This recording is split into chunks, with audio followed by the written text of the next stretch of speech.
Ladies and gentlemen, let me introduce you to the Beatles!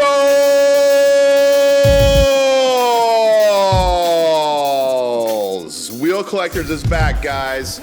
We have the brand new Beatles set that we're going to take a closer look to. This set is awesome.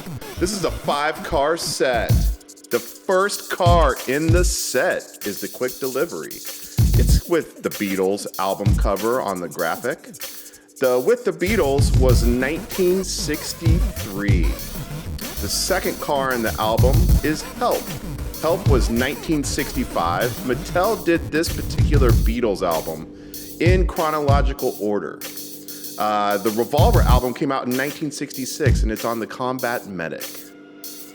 Very incredible album. The Beatles' Yellow Submarine the film came out in 68. The album came out in January of 69. And then the final car in the set is the Abbey Road Volkswagen T1 panel bus.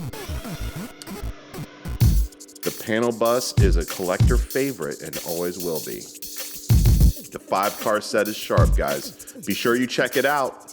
Wheel Collectors is also doing the biggest, baddest, best holiday giveaway that's been done in the diecast world. We're going to give away over $3,000 worth of sets, cars, and prizes, including 50 subscribers are going to get a cash voucher for our store, and they're going to be able to pick out whatever they want. Be sure you're subscribing to our channel so you don't miss out. Wheel Collectors is out. This has been a closer look.